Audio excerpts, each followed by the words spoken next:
Wait, so my kid started a club and told your kid they couldn't be in the club? My kid's excluding other kids inside of a recess club? Let me talk to my kid. Hey, sweetie, we need to chat about this club.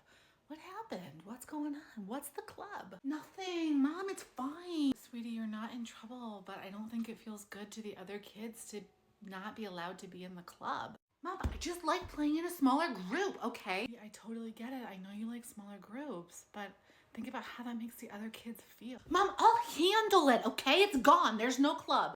A friend of mine called me this morning. She told me this exact story about her daughter, and she said, what am I supposed to do? I'm trying to talk to her. I want her to include people, and she's just shutting down, blowing up. Here's exactly what we talked about. Number one, this child is 8 years old, right at the age where they are learning to move from interest-driven play, like let's play trucks because I like trucks and you like trucks, to identity-driven play, like let's play trucks because I like you and you like me. And so for this child, there's something happening around the kind of play she likes and probably how she experiences herself that's driving her to seek a smaller group.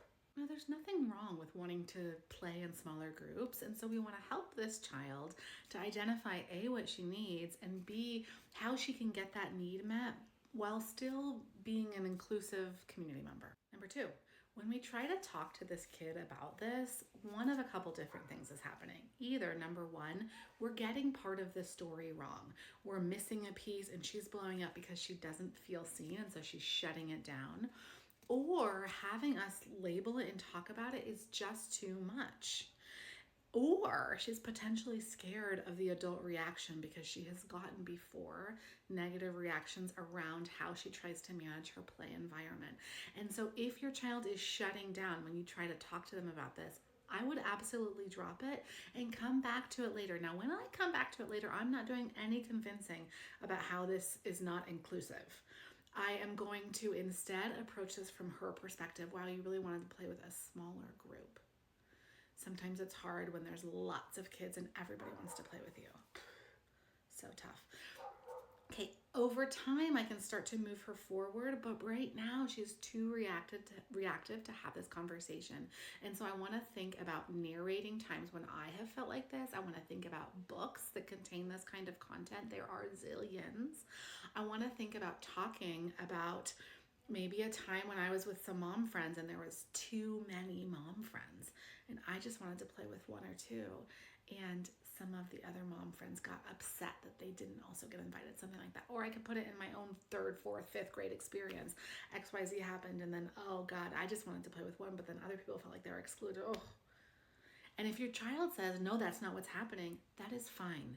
The explosive cue tells you that they're not ready to talk about it, or that you are talking about it in a way that doesn't closely map onto their experience. Number 3, I want to reinforce relationships. So I want to make sure that I'm inviting the children over who are not in the club over for play dates. I want to invite their families over. I want to know these people so that I can help my child get curious about who these other friends are. This is a hard one because it requires that we really walk our talk. It requires that you model for your child how to be inclusive. And so often our children learn from us as the adults how to be exclusive. And so really thinking, how can I model a positive relationship with this child and with their family for my child so that my kid can start to have a positive experience? And then I also want to model curiosity. What do you think they like to play? I wonder what their favorite color is. Let's learn more about this child and this family. Number 4, get some more supports. Most of this stuff happens at recess. It doesn't happen in the classroom when the child is productively engaged and they know what they're supposed to be doing and there's a teacher watching over and all that stuff is happening. It happens at recess when there is less supervision and there is more space for kids to sort of get into it without adult support, and there's also more time for kids to feel like they are not anchored, like they're untethered. They don't know how to get into a small group of kids to play, and so they start inventing these kind of tricky rules about who's allowed to do what, and then kids start to get excluded. This is absolutely somewhere where I could reach out to the teacher and we could brainstorm together. Is there an older child or a yard duty or somebody there who can coach my child through play during recess, or stay close for at least a couple of days until we work on together how to get into play at recess that is productive for all children involved. Number 5, you got to make sure this is in your literature. So make sure you're reading books like The Cool Bean, The Bad Seed. Make sure that you're talking about times you have felt included, excluded, times when you have included, times when you have excluded.